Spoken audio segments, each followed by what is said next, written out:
Hello ladies and gentlemen, my name is Chris Stollings. You guys might know me here on YouTube as MarauderEX, and I'm going to be your host for this week's Operation Recap. Here at Operation Rainfall, we do a lot of stories during the week. A lot of them can slip through the cracks, fly under the radar.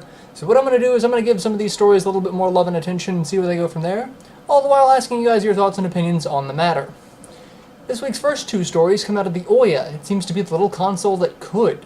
The first story is Ouya is going to be releasing a new console every year. That's a little odd, but given its $99 price point and the fact that it is in essence a computer, not a standard console, computer technology upgrades much faster. Computer gaming will upgrade much faster. This could be a double-edged sword for them. It could either go really well or really poorly.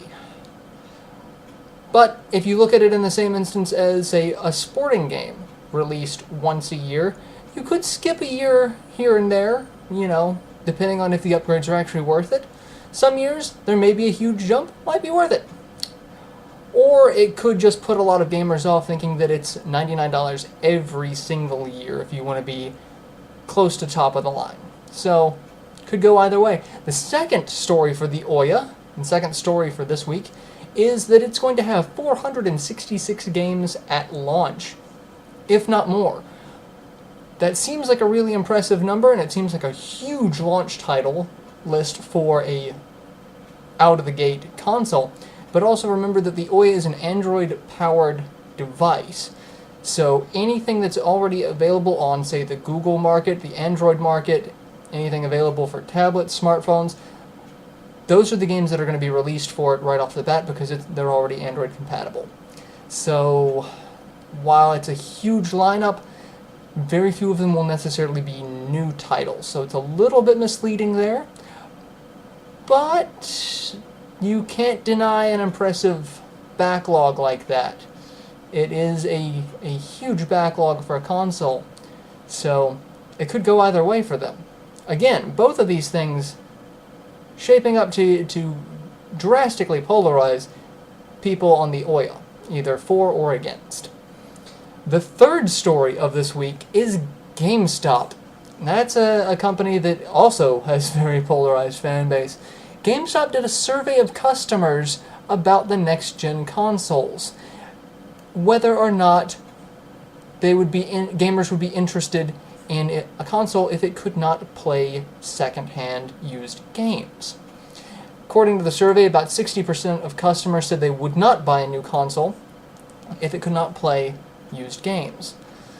Now, that's a big deal one way or another because this rumor has been floating around for both the new PlayStation and Xbox console, and I seem to remember this rumor hitting console generations last time, saying that the Wii, the PS3, and the 360 would not be able to do such things because the used game market does kind of eat a slice out of the developers' pockets, and it's been a major thorn in sides for them for several years. So this rumor's been going around for a long time. It's been a big deal with PC gaming since before I was even born. So GameStop's not exactly the authority on would gamers like a console that doesn't play used games or only new games. How do you guys feel about that? That's going to be your question for this week. What do you feel about used games? I mean, I'm a game collector myself. I buy a lot of my games used, but a lot of games you got to get new, like Xenoblade, Last Story, Pandora's Tower, nudge nudge wink wink, because they're such limited print runs. It's kind of hard to find them. But also as a gamer myself, if it doesn't play used games, then if I buy a game brand new and I turned out to not like it, then I'm stuck with it and I've just ate that $60. So, yeah, what do you guys think about that? That's your question for this week. How do you feel about a console that could not play used games, that new only? And the last story for this week is actually one that is quickly blowing up the internet. PlayStation's new controller. The PS4 prototype controller images have been released. It has been talked about on Destructoid, Kotaku, and IGN. and they all say that they have a reliable source that it is in fact the development prototype, and that's close to what the console controller will look like upon release.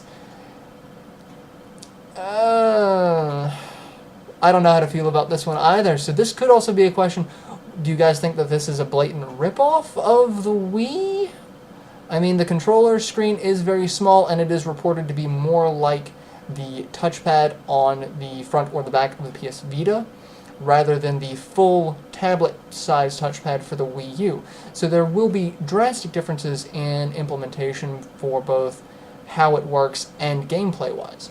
So, but the fact that this has been acknowledged by several different companies citing a legitimate source, Sony, however, has declined comment on a rumor. So that has been your recap for this week. If you have any questions or comments, leave them in the comment section below.